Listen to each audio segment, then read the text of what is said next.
આપ સર્વોને હેતપૂર્વક જય શ્રી સ્વામિનારાયણ। આજની સત્સંગ કથા વાર્તા નિજ મંદિર સાવરકુંડલા। આજની સત્સંગ કથા વાર્તામાં આપણે ચરિત્ર કથા અંતર્ગત અક્ષરધામ સરીખા ગઢપુરનું ચરિત્ર સાંભળશું। ગઢપુરમાં શ્રી ગોપીનાથજી મહારાજના મંદિરનું કામ જોરશોરથી શરૂ હતું। સર્વ સંતો ભક્તો ને પાર્ષદો દરબાર ગઢના જનો સર્વે ખંતથી સેવા કરીને મહારાજને રાજી કરતા હતા।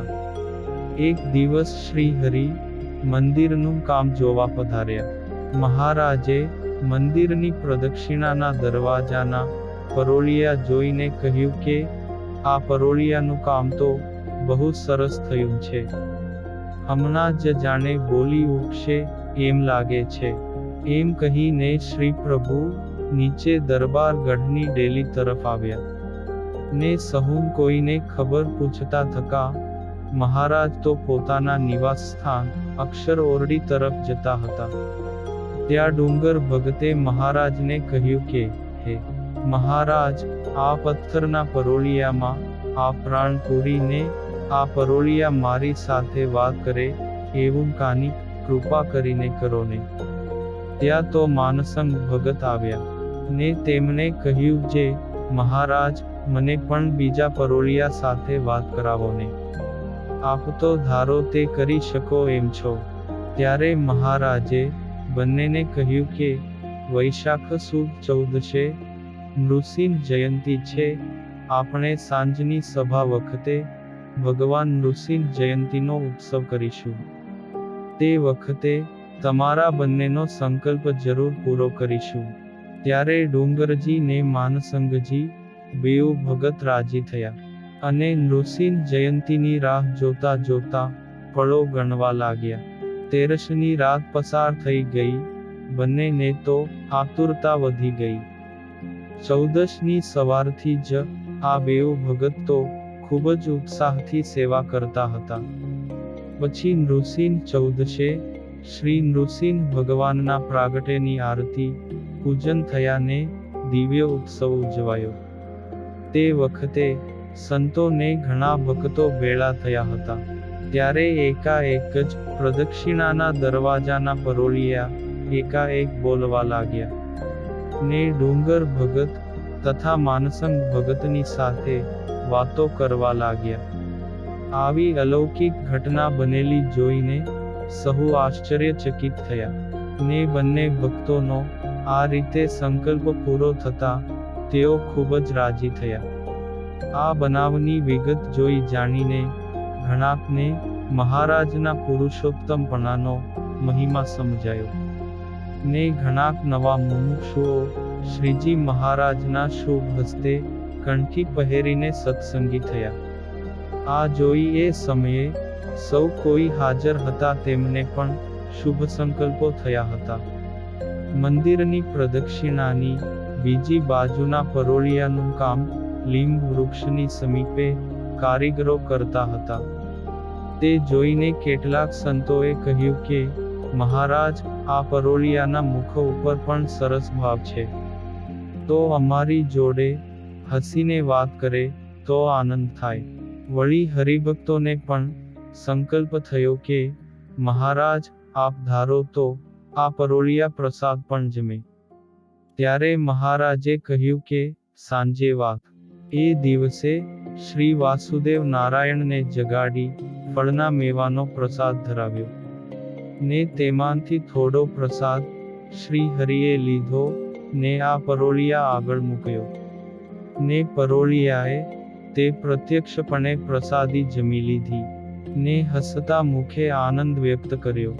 આમ એ દિવસે શ્રી પ્રભુએ સંતો ભક્તોના સંકલ્પ પૂર્ણ કર્યા હતા। આમ ગઢપુર એટલે શ્રી હરિનું પરમ પવિત્ર ધામ। ગઢપુરની રજે રજ પવિત્ર, ગઢપુરની ભૂમિ પાવનકારી।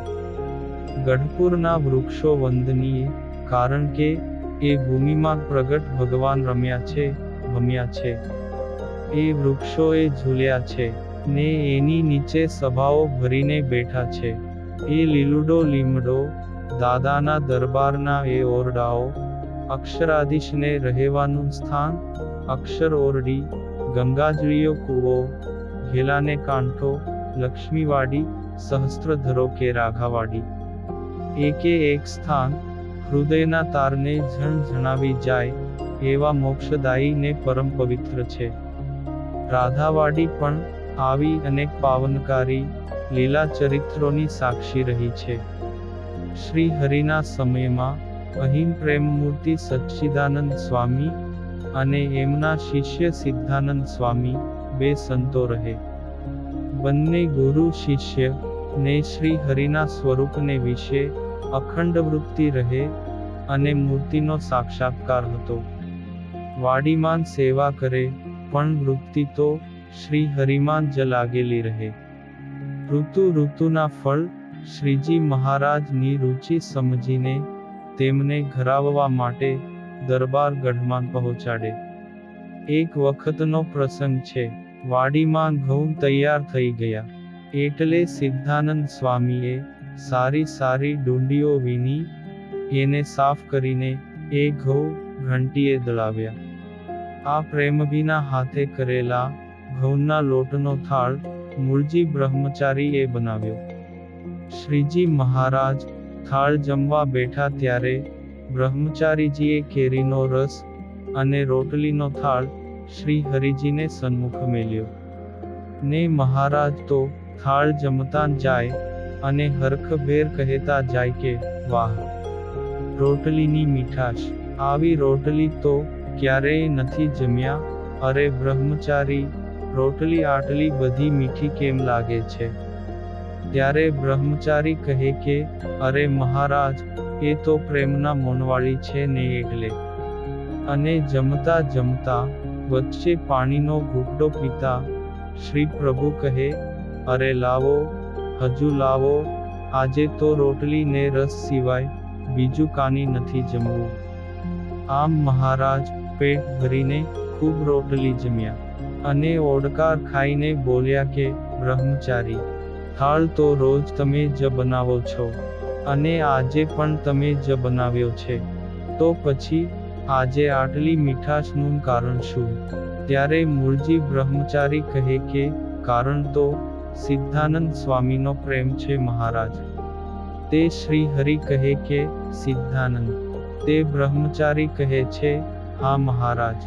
સિદ્ધાનંદ સ્વામીએ જે વાડીએથી લોટ મોકલાવ્યો હતો એમાંથી આજે રોટલી બનાવી હતી.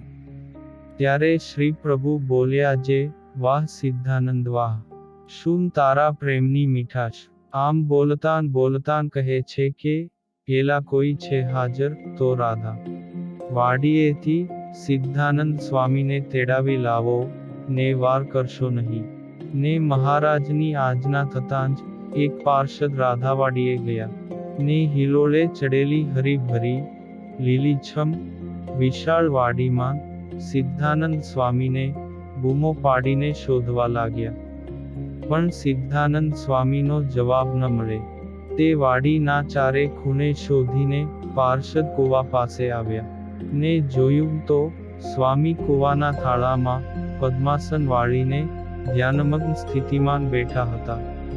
ત્યારે પાર્ષદે ઊંચે અવાજે કહ્યું કે સ્વામી, તમને શ્રીજી મહારાજ બોલાવે છે, તે પણ હમણાં ને હમણાં જ. જ્યારે શ્રીજી મહારાજ ખુદ બોલાવે અને વાર કરે તો તે સિદ્ધાનંદ શાના? ને એ તો ઉતાવળે ઉતાવળે હરખભર્યા હૈયે દોડતા પગલે આવ્યા ને અક્ષર ઓરડીએ શ્રીજી મહારાજ પાસે દંડવત કરી ચરણ સ્પર્શ કરીને ચરણ પાસે બેસી ગયા.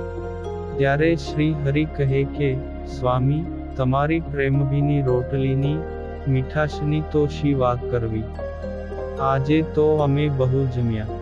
આમ કહીને શ્રી હરિએ મોટેથી ઓડકાર ખાધો. ત્યારે સિદ્ધાનંદ સ્વામીએ હાથ જોડીને દાસત્વનો આનંદ વ્યક્ત કર્યો. તેથી શ્રી હરિ કહે કે અમને ખબર છે સ્વામી, તમે વાડીમાં ઋતુના ફળ તૈયાર કરીને અમારા માટે મોકલાવો છો. હમણાં તો રોજ સારી સારી શેરડીનું ગાડું ભરીને પણ અમારા માટે તથા સંતો માટે મોકલાવો છો. ને તમે તો કોઈ દિવસ કોઈ ફળ ચાખતા નથી, અને ગળી વસ્તુ પણ જમતા પણ નથી. કેવળ નિસ્વાર્થ સેવા ભાવે વાડીનું કામ કરો છો. આ તો બહુ મોટો યજ્ઞ કહેવાય. અમે તમારા ઉપર ખૂબ જ પ્રસન્ન થયા છીએ. એમ કહીને સાદ પાડીને કહે કે, અરે મૂળજી બ્રહ્મચારી, અમારો થાળ લાવો. બ્રહ્મચારી થાળ લાવ્યા. પછી મહારાજે બપોરે જમતાન રાખી મુકાવેલો પ્રસાદીભૂત થાળ સિદ્ધાનંદ સ્વામી સામે મૂકી દીધો. ને કહ્યું કે, માંડો જમવા. તેમને તો મહારાજની આજ્ઞા એ જ જેમને સર્વસ્વ હતું. એવા સિદ્ધાનંદ સ્વામી તો આનંદમાં પુલકિત બનીને માંડ્યા જમવા. ને મહારાજ કહેતા હતા, અમે જાણીએ છીએ સ્વામી, તમે વાડીએ પૂરી રસોઈ પણ પકવતા નથી. જેવું તેવું કાચું કોરું જમી લ્યો છો. રીંગણા થયા હોય ત્યારે એકલા રીંગણા ખાઈને પણ રહો છો. મકાઈના ડોડા કે કાચા દાણા ખાઈને પણ દિવસો કાઢો છો. તમે બંને શુરુ શિષ્ય તો આકરું તપ કરી રસ રહિત જમીને સતત ધ્યાન ભજન કર્યા કરો છો. અમે તમારા બંને ઉપર ખૂબ જ પ્રસન્ન થયા છીએ. એમ કહીને સ્વામીના ઉપર મહારાજે આજ તો અત્યંત રાજીપો બતાવ્યો. ને જાહેરાત કરી કે આજથી સચ્ચિદાનંદ સ્વામી અને સિદ્ધાનંદ સ્વામી માટે હંમેશા પ્રસાદીનો થાળ રાધાવાડીએ પહોંચતો કરવાનો છે. આમ આજ્ઞા કરીને ઘણો સમય સુધી ગઢપુરમાં બિરાજતા થકા શ્રી હરિએ સચ્ચિદાનંદ સ્વામી અને સિદ્ધાનંદ સ્વામીને પોતાના થાળની પ્રસાદી મોકલાવી. ને અતિ રાજીપો વરહાવ્યો હતો. આ પવિત્ર પ્રસંગ આપણે સત્સંગ સાગરના મોતીમાંથી સાંભળ્યો. અને હવે પછીની કથા વાર્તા આપણે આગળના ભાગમાં સાંભળશું. અત્યારે આપ સર્વોને ભાવથી જય શ્રી સ્વામિનારાયણ.